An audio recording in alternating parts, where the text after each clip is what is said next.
Gilauman sab ang pagdagsa sa katawhan sa mga beach resort karong holiday season.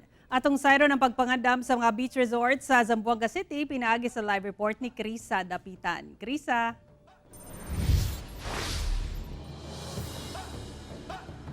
Sara, usa ka public beach resort sa Zamboanga City ang ginadagsa na sa mga tao karong holiday season. Fully booked na sab kini taman sa New Year. Duha ka adlaw una magpasko, napuno na og mga tawo ang usa ka public beach resort sa Zamboanga City.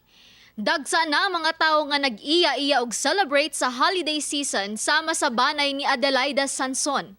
Oh, dala ng Christmas Eve, tanan na ni. Oh, tanan, halo-halo na ni siya. Karon lang gat ang time na pwede. Men, sobra-sobra akong kalipat. Aduna sab magbarkada nga gipiling magsaulog og holiday season sa beach aron magtapok-tapok human nga miluag na karon ang restrictions. Nag-ano lang kami, nag-outing kami kasama mga kaibigan. Siyempre masaya kasi dati palagi lang nasa bahay, ganyan na. Tagal na rin na nakadagat, so... Sumala sa resident manager sa beach resort, pagsugod pa lang sa bulan sa Disyembre, fully booked na kuno sila hangtod sa New Year. Start till December, fully booked ya guys. Ang pinaka-crowded gayot is New Year. Yeah, kaya sa New Year, hindi lang man si all religious groups taligat sitaan. Expected that kami basta New Year, yeno gatse. Gani nakig-koordinar na usab sila sa Philippine Red Cross ug adunay naka-standby nga ambulansya alang sa emerhensiya. Aduna sab kuno sila ipakatag nga marshals og 5 ka lifeguards nga magbantay sa kadagatan.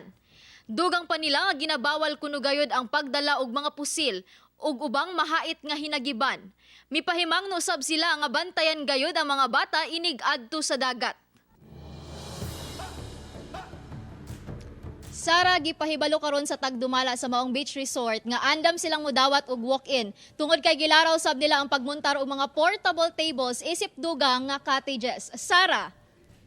Okay, dagang salamat ug advance Felices Pascua kaninyo diha, Krisa Dapitan.